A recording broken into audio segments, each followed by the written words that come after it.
This starts to help you make sense of the social engineering. And so I'm going to get into this, but then we're going to go deep into some much bigger stuff that kind of is behind all this. Okay, so this is called. Let me get drink my tea before I start reading. The secret meaning that changed rap music and destroyed a generation. It says hello. After more than 20 years, I've finally decided to tell the world what I witnessed in 1991, which I believe was one of the biggest turning points in popular music and ultimately American society. I've struggled for a long time weighing the pros and cons of making this story public as I was reluctant to implicate the individuals who were present that day. So I've simply decided to leave out names and all the details that may risk my personal well being and that those who were, like me, dragged it into something they weren't ready for. So between the late 80s and early 90s, I was what you may call a decision maker with one of the more established companies in the music industry. I came from Europe in the early 80s and quickly established myself in the business. The industry was different back then. Since technology and media weren't accessible to people like they are today, the industry had more control over the public and had the means to influence them any way they wanted. This may explain why in early 91 I was invited to attend a closed door meeting with a small group of music business insiders to discuss rap music's new direction. Little did I know that we'd be asked to participate in one of the most unethical and destructive business practices I've ever seen. The meeting was held at a private residence on the outskirts of LA. I remember about 25 to 30 people being there, most of them familiar faces. Speaking to those I knew, we joked about the theme of the meeting as many of us did not care for rap music and failed to see the purpose of being invited to a private gathering to discuss its future. Among the attendees was a small group of unfamiliar faces who stayed to themselves and made no attempt to socialize beyond their circle. Based on their behavior and formal appearances, they didn't seem to be in our industry. Our casual chatter was interrupted when we were asked to sign a confidentiality agreement preventing us from publicly discussing the information presented during the meeting. Needless to say, this intrigued and in some cases disturbed many of us. The agreement was only a page long but very clear on the matter and consequences, which stated that violating the terms would result in job termination. We asked several people what this meeting was about and the reason for such secrecy, but couldn't find anyone who had answers for us. A few people refused to sign and walked out. No one stopped them. I was tempted to follow, but curiosity got the best of me. A man who was part of the unfamiliar group collected the agreements from us. So quickly after the meeting began, one of my industry colleagues, who shall remain nameless like everyone else, thanked us for attending. He then gave the floor to a man who only introduced himself by the first name and gave no further details about his personal background. I think he was the owner of the residence, but was never confirmed. He briefly praised all of us for the success we'd achieved in our industry and congratulated us for being selected as part of this small group of decision makers. At this point, I began to feel slightly uncomfortable at the strangeness of this gathering. The subject quickly changed as the speaker went on to tell us that the respective companies we represented had invested in a very profitable industry which could become even more rewarding with our active involvement. He explained that the companies we work for had invested millions into the building of privately owned prisons, and that our positions of influence in the music industry would actually impact the profitability of these investments. I remember many of us in the group immediately looking at each other in confusion. At the time, I didn't know what a private prison was, but I wasn't the only one. Sure enough, someone asked what these prisons were and what any of this had to do with us. We were told that these prisons were built by privately owned companies who received funding from the government based on the number of inmates. The more inmates, the more money the government would pay these prisons. It was also made clear to us that since these prisons are privately owned, as they become publicly traded, we'd be able to buy shares. Most of us were taken back by this. Again, a couple of people asked what this had to do with us. At this point, my industry colleague who had first opened the meeting took the floor again and answered the questions. He told us that since our employers had become silent investors in this prison business, it was now in their interest to make sure that these prisons remained filled. Our job would be to help make this happen by marketing music which promotes criminal behavior, rap being the music of choice. He assured us that this would be a great situation for us because rap music was becoming an increasingly profitable market for our companies.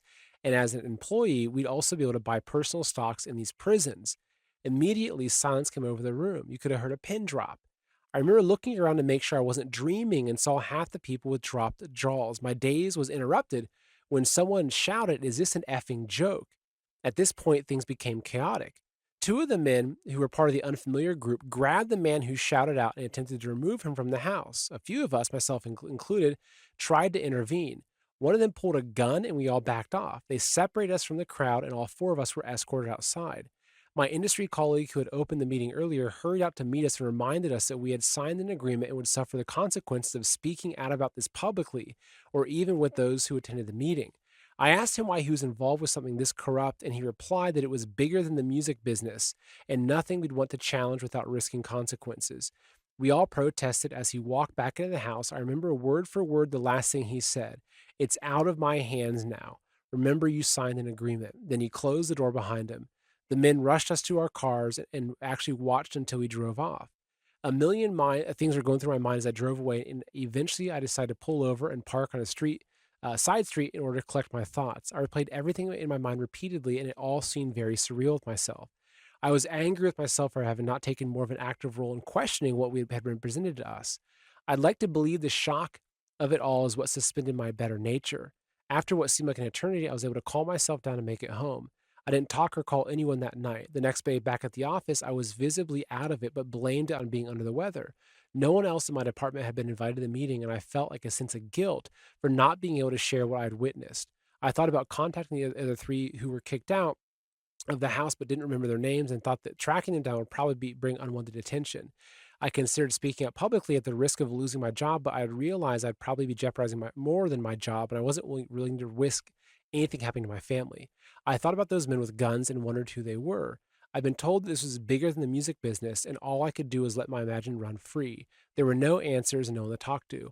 I tried to do a little bit of research on private prisons, but didn't uncover anything about the music business's involvement. However, the information I did find confirmed how dangerous the prison business really was.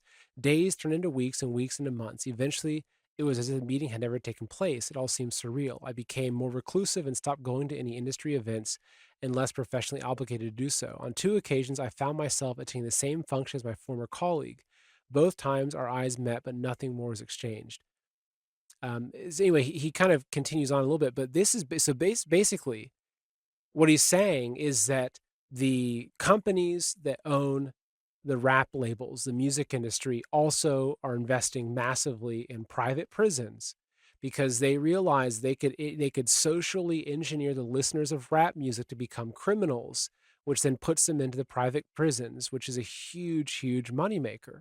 Now, I'm going to play a video for you because it gets even more real. So this is a video of Ice Cube talking about this, right? So let's go ahead and just take a quick look at this. Actually, I'm just going to full screen this one for you real quick. This is Ice Cube talking about it.